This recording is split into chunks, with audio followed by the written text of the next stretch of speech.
सांगितलं ना झोपेमध्ये ते खरं होत नाही महाराज। उशाला स्वप्न पडलं, परपुरुष स्वप्नामध्ये आला, ते बेचैन झाली आणि तिची मैत्रिणा चित्रलेखेने चित्र काढण्यात ती पटाईत होती।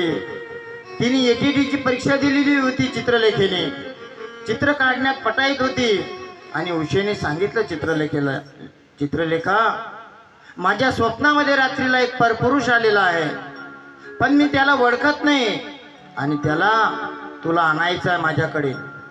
त्यावेळी चित्रलेखेने विचार केला, उषा अरे परपुरुष कोण आहे? तो कोणाला आणायचं तुझ्याकडे? तो परपुरुष कोण आहे? त्यावेळी चित्रलेखेने काय केलं, एक चित्र काढण्यात सुरुवात केली। प्रथमतः चित्र काढलं एका राजाचं, हे आहे काय? नाही। ते आहे काय? नाही। पण ज्या वेळेस भगवान गोपाळ कृष्णाचं चित्र काढलं ना, त्यावेळेस तिला थोडा करंट लागला, हे नाही आहे पण असेच आहे। आणि ज्यावेळेस प्रद्युम्नाचं चित्र काढलं, हे नाही आहे पण असेच आहे। आणि अनिरुद्धजी महाराजांचं ज्यावेळी चित्र काढलं ना, ती सांगू लागली, चित्रलेखा हाय माझ्या स्वप्नामध्ये आलेला परपुरुष। त्यावेळेस चित्रलेखीने सांगितलं, उषा हा जो आहे ना, हा अनिरुद्ध आहे आणि भगवंताचा नातू आहे। याला कोण आणेल द्वारकेमधून? कारण द्वारकेमध्ये सुदर्शनाचा पहारा आहे, या मुलाला चोरून कोण आणेल? आणि चित्रलेखा निघाली महाराज द्वारकेकडे। आणि चित्रलेखीने काय केलं, नारदजी महाराजांना सोबत घेतलं। नारदाला सांगू लागले, चित्रलेखा नारदजी महाराज आपल्याला द्वारकेमधून अनिरुद्धाला चोरून आणायचं आहे। नारदजी महाराज सांगू लागले, चित्रलेखा अरे द्वारकेला तर सुदर्शनाचं पहार आहे, चित्रलेखा तू कशी काय याला अनिरुद्धाला चोरून आणू शकशील? चित्रलेखीने सांगितले, नारदजी महाराज तुम्ही फक्त सुदर्शनाला एका क्षणाकरिता थांबू ठेवायचं, मी आतमध्ये जाईल आणि अनिरुद्धाला चोरून उशीच्या महालामध्ये घेऊन जाईल। नारदजी महाराजांनी सुदर्शनाला थांबवलं एक सेकंद आणि चित्रलेखा आतमध्ये गेली आणि अनिरुद्धाला उचललं आणि उशीच्या महालामध्ये नेऊन दिलं। नेऊन दिल्यानंतर उषेचं आणि अनिरुद्धाचं त्या ठिकाणी मिलन झालं। पण बाणासुराला काही दिवसांनी कळलं की माझ्या मुलीच्या रूममध्ये खोलीमध्ये कोणतरी परपुरुष आहे। त्याने काय केलं, अनिरुद्धासोबत युद्ध करू लागला बाणासुर। त्यावेळेस भगवान भोलेनाथ सुद्धा त्या युद्धामध्ये बाणासुराकडून आली होती युद्ध करण्याकरिता। त्या ठिकाणी बलरामजी महाराज आहे, भगवान गोपाळ कृष्ण आहे, खूप सैनिक आहे आणि भगवान भोलेनाथ आहे, बाणासुर आहे आणि भगवान गोपाळ कृष्णासोबत युद्ध करू लागले। कारण हा बाणासुर जो होता ना, हा भगवान भोलेनाथाचा शिष्य होता, भक्त होता। याला 100 भुजा होत्या आणि हा ज्यावेळेस भगवंताला तांडव नृत्य करायचे भगवंत, त्यावेळेस 100 भुजांनी 100 हातांनी नगारे वाजवत होता बाणासुर आणि भगवंत त्यावर प्रसन्न होते। म्हणून भगवान भोलेनाथ सुद्धा भगवान गोपाळ कृष्णाच्या विरोधामध्ये युद्ध करण्याकरिता आले। युद्ध होऊ लागलं। त्या ठिकाणी भगवंत भोलेनाथांनी सांगितलं गोपाळ कृष्णाला, देवा हा माझा बाणासुर जो आहे ना, हा माझा भक्त आहे, देवा तुम्ही याला मारू नका। याच्या ज्या 100 भुजा आहे ना, 100 हात आहे ना, 100 यापैकी 98 भुजा तुम्ही कापून टाका आणि याला 2 भुजा द्या। त्यावेळी भगवंताने काय केलं, युद्धामध्ये बाणासुराच्या 98 भुजा कापल्या त्या ठिकाणी आपल्या शस्त्राने आणि 2 भुजा ठेवल्या। आणि उषेचं आणि अनिरुद्धाचं त्या ठिकाणी बाणासुराने विवाह लावून दिला आणि बाणासुराने आपली मुलगी अनिरुद्धाला दिली आणि भगवंताने उषेला आणि अनिरुद्धाला घेऊन द्वारकेमध्ये आलेत। आणि इकडे भौमासुर आहे, भौमासुर एक असुर आहे। याने काय केलं तर एका राज्यावर एका देशावर चढाई करायचा, तिथल्या राजांना हरवत होता, पण त्यांच्या मुलींना घेऊन हा आपल्या राज्यामध्ये आणून त्यांना कारागृहामध्ये टाकत होता। एकूण त्याने 20,000 मुली होतील या कारागृहामध्ये, त्यावेळेस मी एकदा सर्वांसोबत विवाह लावेल असं स्वप्न त्या भौमासुराचं होतं। त्यावेळी त्या मुलींनी काय केलं, ह्या मुली एकूण 16,100 झालेल्या होत्या। त्या मुलींनी काय केलं, भगवंताला पत्र दिलं, देवा आम्ही तर पवित्र आहे, या भूमासुराने आम्हाला देवा कारागृहामध्ये टाकलेलं आहे, तुम्ही या आणि आमची मुक्तता करा देवा. त्यावेळेस भगवंत भूमासुराच्या नगरीवर त्या ठिकाणी चढाई करतात. भूमासुरासोबत युद्ध केलं, भूमासुराला मारलं आणि 16,100 ज्या मुली होत्या ना कैदीमध्ये टाकलेल्या त्यांना सोडवलं. आणि भगवंत सांगू लागले, तुम्ही आता तुमच्या नगराला निघून जा. त्यावेळेस त्या मुली बोलू लागल्या, देवा तुम्हाला माहित आहे आमचा देह पवित्र आहे देवा, पण आम्हाला आमच्या घरचे लोक कसे स्वीकारतील देवा, म्हणून तुम्ही असं करा, तुमच्यासोबत आमचा विवाह लावा देवा. त्यावेळेस भगवंताने 16,100 रूप प्रकट केले आणि एकदा सर्व मुलींसोबत विवाह लावला. भगवंताचा विवाह झाला एकूण 16,100 मुलींसोबत. त्या मुलींना घेऊन भगवंत द्वारकेला आले. आणि एके दिवशी काय झालं, भगवंत द्वारकेमध्ये राज सिंहासनावर बसले असताना राजसभा भरलेली होती. उग्रसेनजी महाराज आहे, वसुदेवजी महाराज आहे, सर्व मंडळी यादव मंडळी राजसभेमध्ये बसले होते. त्यावेळेस हा सत्राजित होता. एक सत्राजिताने काय केलं, समंतक नावाचा मणी आपल्या गळ्यामध्ये धारण केला. हा समंतक मणी भगवान सूर्यनारायणाने सत्राजिताला दिलेला होता. या सत्राजिताने भगवान सूर्यनारायणाची आराधना केली आणि भगवान सूर्यनारायण प्रसन्न झाले आणि त्याला सत्राजिताला हा मणी दान दिला. आणि तो मणी घेऊन एक दिवशी सत्राजित भगवंताच्या भेटीकरता येऊ लागला. चकाकणारा मणी होता, भगवान सूर्यनारायण सारखा तेजस्वी मणी होता तो. आणि तो मणी धारण करून गळ्यामध्ये भगवंताच्या भेटीकरता येऊ लागला. काही यादव भगवंताकडे गेले, देवा भगवान गोपाल कृष्णा देवा तुमच्या भेटीकरिता साक्षात भगवान सूर्यनारायण येत आहे. भगवंताने बघितलं, हा तर सत्राजित आहे. सर्वांना सांगू लागले, यादवांनो भगवान सूर्यनारायण नाही, हा सत्राजित आहे आणि याच्या गळ्यामध्ये असणारा हा समंतक मणी आहे. भगवान सूर्यनारायण याला भेट म्हणून दिलेला आहे. आणि त्यावेळेस सत्राजित भगवंताच्या त्या राजदरबारामध्ये आलेत, राजसभेमध्ये आलेत. सत्राजिताला बसण्याकरिता भगवंताने आसन दिलं आणि भगवंताने सांगितलं सत्राजिताला, सत्राजिता हा जो मणी आहे ना, हा समंतक मणी तुझ्याकडे शोभायमान नाही आहे, हा तुझ्याकडे ठेवू नको. हा मणी तुम्ही उग्रसेन महाराजांना राजकोषामध्ये देऊन द्या. कारण हा मणी जो होता ना, हा मणी देवाजवळ ठेवल्यानंतर आणि त्याचं पूजन केल्यानंतर हा मणी एक वेळेस 8 भार सोनं प्रदान करत होता. आणि ज्या नगरामध्ये ज्या राज्यामध्ये हा मणी राहत होता त्या नगरामध्ये कधीच दुष्काळ पडत नव्हता, कधीच अतिवृष्टी होत नव्हती. अशा प्रकारचा हा मणी होता.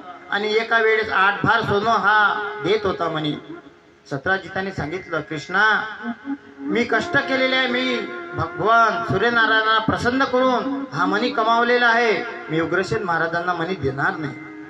भगवंतांनी सांगितलं, बरं सत्राजिता नाही देत तर नाही देत, तुझ्याकडे हा मणी ठेव.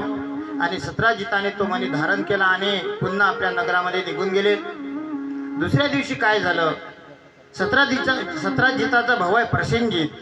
प्रसेनजिताने काय केलं, हा मणी आपल्या गळ्यामध्ये धारण केला आणि शिकार करण्याकरिता वनामध्ये निघून गेले. वनामध्ये निघून गेल्यानंतर सिंहासोबत या प्रसेनजिताचं युद्ध झालं. सिंहाने प्रसेनजिताला मारलं, त्याचा घोडा सुद्धा मारला. आणि तो मणी घेऊन दातामध्ये त्या ठिकाणी बघू लागले सिंह, का यामध्ये काय आहे, कसा काय मणी हा चकाकणारा. आणि त्या रस्त्याने जामवंतजी महाराज येत होते. जामवंतजी महाराजांनी बघितलं, हा मणी हा तर समंतक मणी आहे. म्हणून जामवंतजी महाराजांनी सिंहाला मारलं आणि तो मणी घेतला, आपल्या गुफेमध्ये निघून गेलेत. जामवंताची मुलगी होती जामवंती. जामवंतीला खेळण्याकरिता तो मणी, जामवंताने तो मणी जामवंतीला दिला खेळण्याकरिता. आणि इकडे द्वारकेमध्ये एकच हाकार उडला की माझा मणी कृष्णाने चोरला. चोरीचा आळ भगवंतावर घेतला महाराज सत्राजिताने प्रथमतः शहानिशा केली नाही, माझा मणी माझ्या घरी दिसत नाही आणि काल मला हा मणी कृष्णाने मागितलेला होता आणि यानेच हा मणी चोरला, कारण हा चोर आहे, असा आक्षेप भगवंतावरती आला. त्यावेळी भगवंताने ठरवलं, मी तर हा मणी चोरलेला नाही आहे, पण या मण्याचा शोध लावल्याशिवाय मी स्वस्थ बसणार नाही. भगवंताने काय केलं, भगवंतांनी निवडक सैनिक घेतले आणि वनामध्ये त्या मण्याच्या शोधार्थ निघाले. आणि वनामध्ये गेल्यानंतर एके ठिकाणी प्रसेनजीतचा देह दिसला, मृत्यू देह दिसला. त्या ठिकाणी घोडा मरून पडलेला दिसला, सिंह मरून पडलेला दिसला आणि जामवंताच्या पावलाचे ठसे दिसले भगवंताला. त्या जामवंताच्या पावलाच्या ठसेच्या मागोमाग घेत घेत घेत घेत भगवंत एका गुहेजवळ गेलेत आणि आतमध्ये भगवंत गेलेत. भगवंत आतमध्ये गेल्यानंतर तो मणी, चकाकणारा मणी भगवंताला दिसला. त्या मण्यासोबत जामवंती ही मुलगी खेळत होती.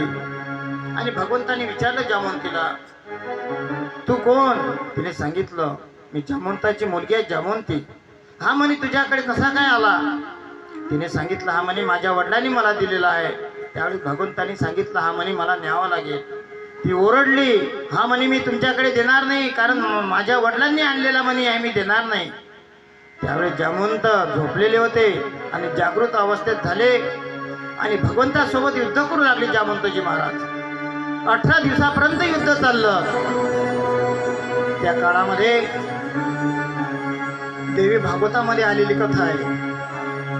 ज्यावेळेस भगवंत समंतिक मणीच्या शोधार्थ वनामध्ये निघून गेलेत ना, 18 दिवसापर्यंत भगवंत आणि जामवंतजी महाराजांचं युद्ध चाललं.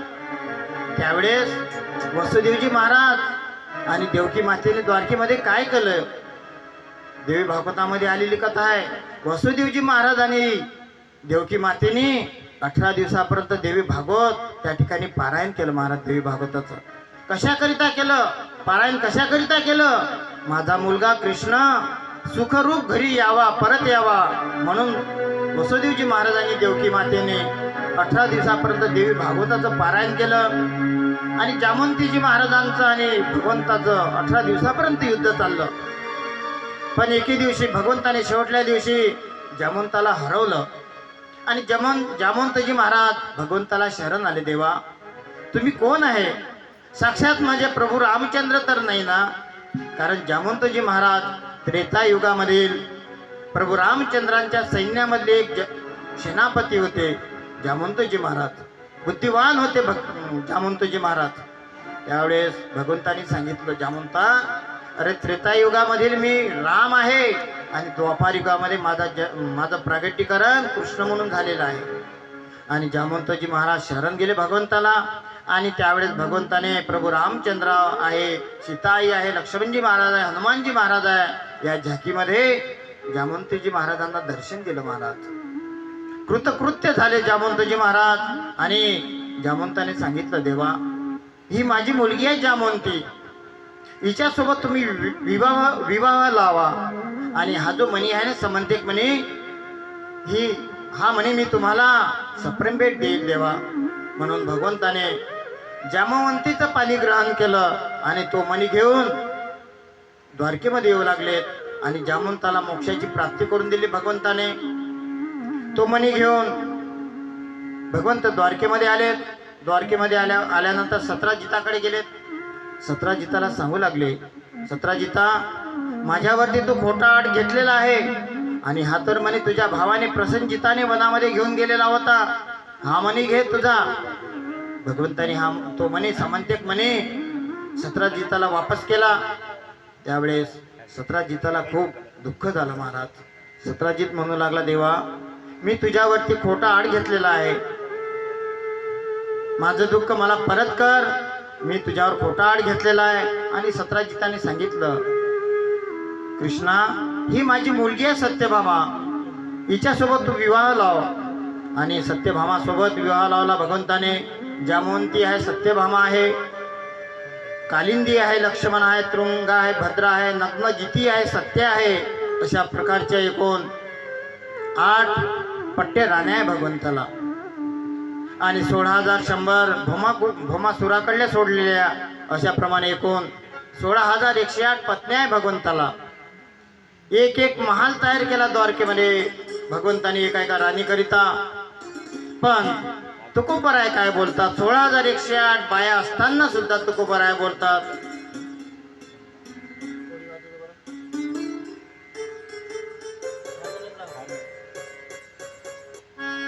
हा तुका माने घर नाटधारी तुका माने नाटधारी तुका माने नाटधारी तुका माने नाटधारी भोग भोगुनी ब्रह्मचारी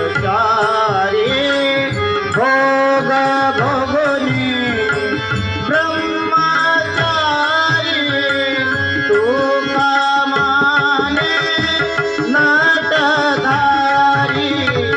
तुका माने नाटधारी भोग भोगुनी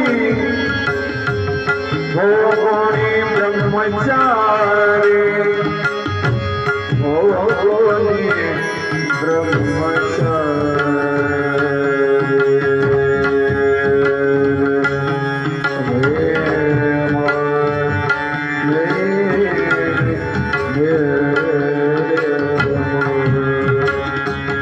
भोग भोगुनी ब्रह्मचारी ब्रह्मचारी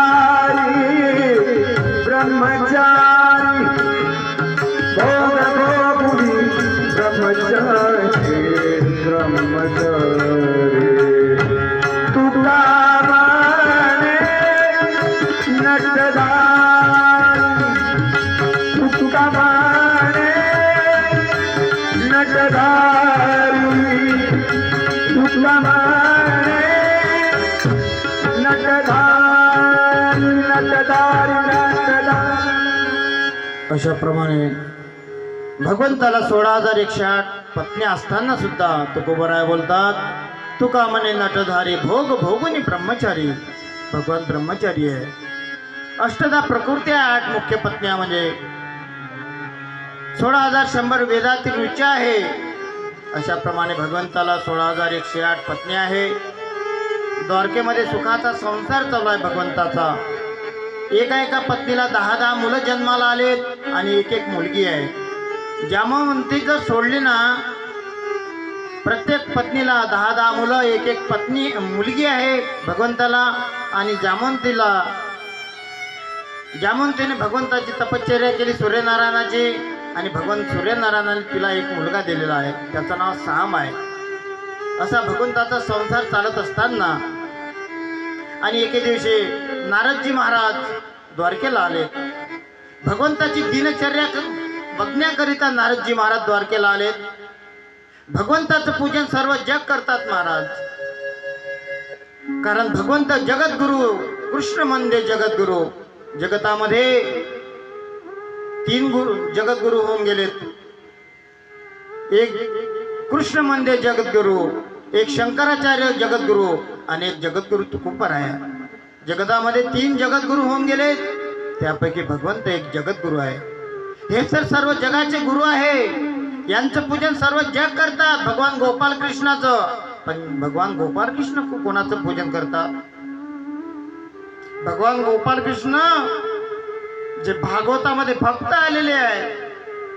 भागवत भक्तांचं पूजन भगवान गोपाल कृष्ण करते. माय बापो, अंबरीश महाराज आहे, वामनदेव आहे, दुर्वास महाराज आहे, परशुरामजी आहे, हनुमानजी महाराज आहे, नारदजी महाराज आहे. यांचं पूजन भगवंत करतोय.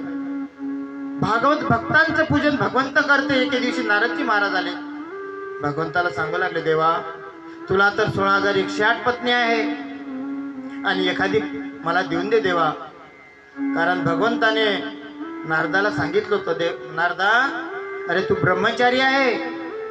तुझं संसारामध्ये मन घालणं तुझं बरोबर नाही आहे. कारण 1-2 वेळा भगवंताने त्यांना शिकवलेलं होतं.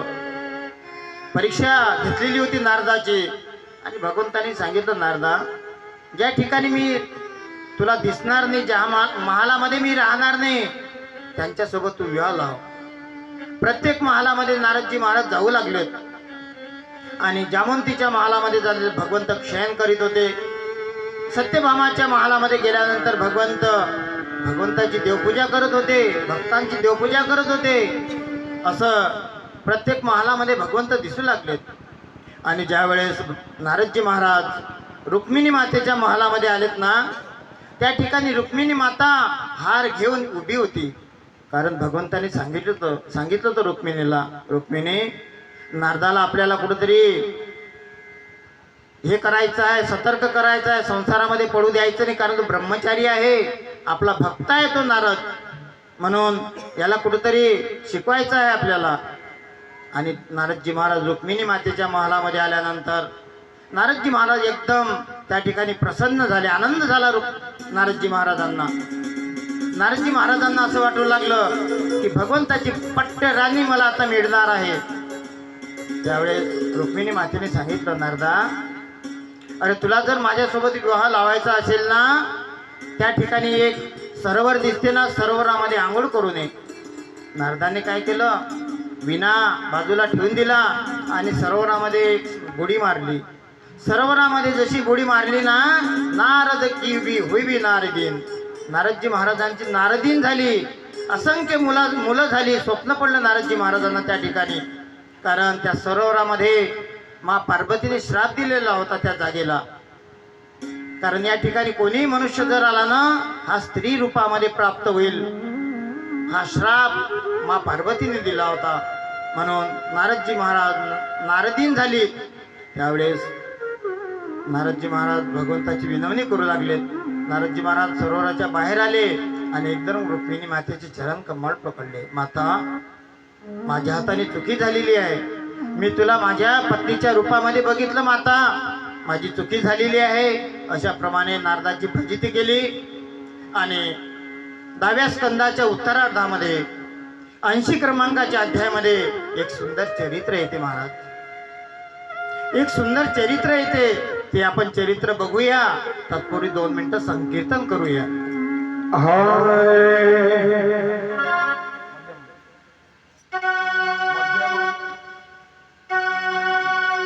हरे हरे कृष्णा हरे कृष्णा हरे कृष्णा हरे कृष्णा हरे कृष्णा